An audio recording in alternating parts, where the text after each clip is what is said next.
शिंदखेडा माझा TV news, जे सत्य तीच बातमी।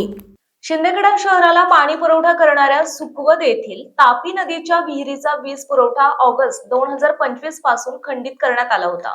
या दरम्यान बुराई नदी पात्रातील विहिरीतून पाणी पुरवठा सुरू होता, परंतु आता हा जलसाठा संपल्याने सुकवतची योजना तात्काळ सुरू करणे अत्यावश्यक होते। महावितरणने 2 जानेवारी 2026 रोजी पाठवलेल्या बिलात 43 लाख रुपये थकल्याचे नमूद केले आहे।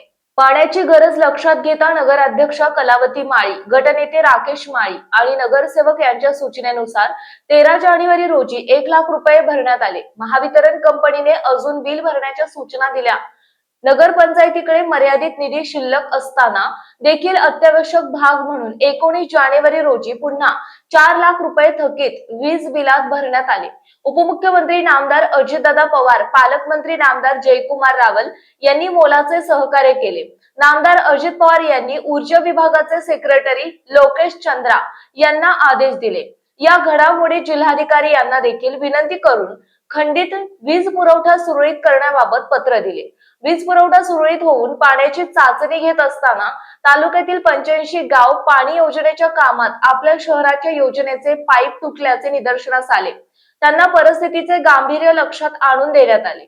22 जानेवारी रोजी सकाळी 11 वाजेपर्यंत पाईप जोडण्यात आले असून बुराई नदीच्या पात्रात पाणी दाखल झाले आहे। यावेळी नगराध्यक्ष कलावती माळी, गटनेते राकेश माळी, अरुण देसले, राहुल पाटोळे, सुभाष माळी, दीपक माळी, पाणी पुरवठा अधिकारी विपुल साळुंखे, पाणी पुरवठा कर्मचाऱ्यांसह काल भाजपचे गटनेते प्रतिनिधी चेतन परमार, उपनगराध्यक्ष उदय देसले, भाजपा जिल्हा उपाध्यक्ष तथा नगरसेवक रावसाहेब अनिल वानखेडे, नगरसेवक सुयोग भदानी आणि इतर नगरसेवक वीज जोडणी ठिकाणी उपस्थित होते।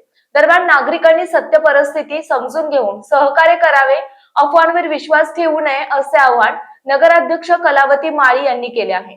मुंबईत गेल्यानंतर मान्य अजितदादा, मान्य जयकुमार रावल यांच्याशी भेट करून त्यांच्याशी चर्चा करून संबंधित जे सेक्रेटरी आहे त्यांच्याशी बोलणं झाल्यानंतर सेक्रेटरीने असं सांगितलं की कमीत कमी तुम्ही 4 लाख रुपये भरा, 4 लाख रुपयांची डिपॉझिट काय असेल ती भरा, त्याच्यानंतर आम्ही चालू करतो।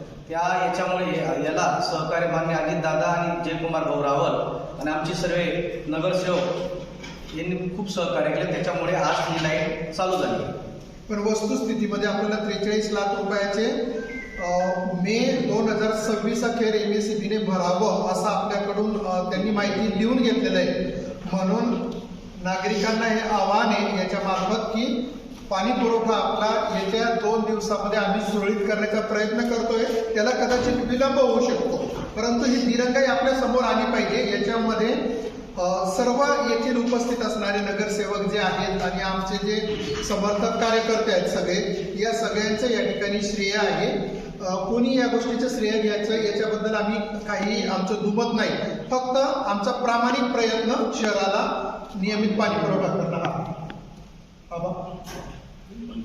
आम्ही जे जोडणी केली होती संबंधित जे अधिकारी होते आपण त्यांनी आपल्याला 4,03,103 रुपये जोडणीसाठी दिलेले होते। जोडून घेतल्यानंतर सुद्धा ते आपल्याकडनं कनेक्शन जोडण्यासाठी टाळाटाळ करत होते। त्यावेळेस मी राकेश भाऊंना पुन्हा फोन केला आणि फोन केल्यानंतर पुन्हा त्यांनी आपल्याकडनं तुम्ही जे सांगितलं ते लिहून घेतलं, परंतु अशी जीवन असं वस्तूला असं कुठलीही पाप येऊ नये प्रशासनाने जे आम्हाला ते दाखवलेलं आहे तो फार गंभीर, म्हणजे लोकांना पिळवणूक करणारा हा विषय ठरलेला आहे। आणि पाणी पुरवठा नियमित करणं हे अत्यावश्यक भाग आहे।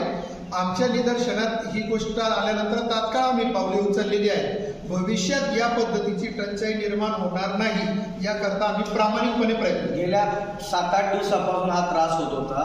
संबंधित अधिकारी पण ऐकत नव्हते। मिनिस्टरकडनं फोन, अजितदादांकडनं फोन, जयकुमार रावल साहेबांकडनं फोन, तरी टाळाटाळ करत होते MSEB वाले। पण शेवटी सेक्रेटरी, त्यानंतर जयकुमार भाऊ, अजितदादा मध्यस्थीत राहून हे लाईट जोडण्याचं काम त्यांनी केलं। त्याबद्दल शिंदखेडा नगरपंचायततर्फे मी गटनेता म्हणून आणि आमचे नगरसेवकांना अजितदादा आणि जयकुमार रावल यांचे खूप खूप आभार मानतो।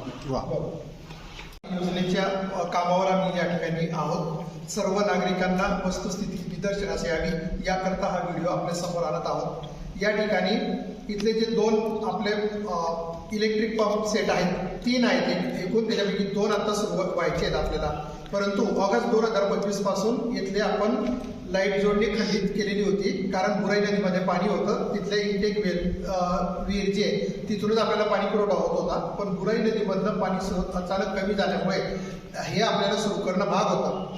आपल्याला तेव्हापासून थकीत वीज बिल जे होतं ते 22 लाख होतं. ऑगस्ट 2025 मध्ये प्रशासनाने 2 लाख रुपये भरले होते. परंतु 2 जानेवारीला आपल्याकडे जेव्हा लाईट बिल आलं त्याच्यामध्ये 43 लाख रुपये थकीत असल्याचं नमूद करण्यात आलं. परंतु ते वाढीव 23 लाख कोणते आहे याच्याबद्दल आपण MSEBला पत्र दिलेलं आहे. त्याच्यानंतर म्हणजे 2 जानेवारी नंतर आपण येथील वीज पुरवठा सुरळीत करण्याकरता प्रयत्न सुरू केले आणि त्यांना कार्यकारी अभियंता यांना विनंती करून आपण 13 जानेवारीला नफा फंडामधून 1 लाख रुपये त्या वीज बिलामध्ये भरले. मात्र तरी देखील आपल्याला वीज मंडळाने येथील खंडित वीज पुरवठा सुरू केला नाही. त्यामुळे विविध पातळ्यांवरून वरिष्ठांशी संपर्क साधून गटनेते राकेश भाऊ माळी, कलावती माळी नगराध्यक्षा तसेच आपल्या गटाचे सर्व नगरसेवक यांनी प्रयत्न केले. जिल्हाधिकारी यांच्या मार्फत देखील आपण प्रयत्न करायचा या ठिकाणी सुरू करायचा प्रयत्न केला. तथापि त्याला काही अडचणी येत गेल्या. सुरुवातीला MSEBने आपल्याला 2 लाख रुपये भरले तरी सुरू करता येईल असं सांगितलं आणि आपल्या शहरात पाणी आलं असतं.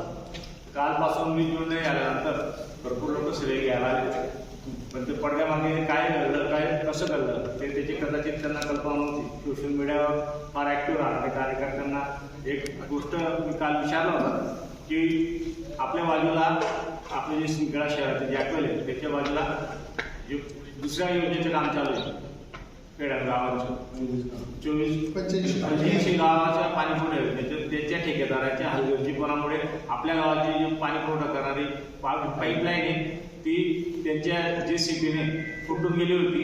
पाणी चालू झालं तर पाणी इकडं वाहत होतं म्हणून शहराला पाणी आलं नाही.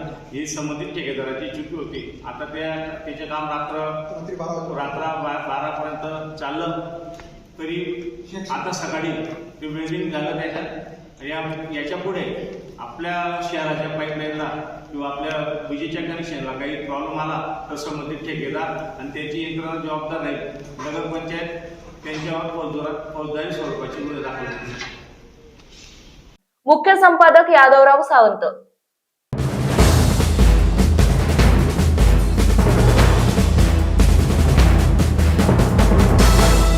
आपण पाहताय शिंदखेडा माझा TV न्यूज, जे सत्य तीच बातमी.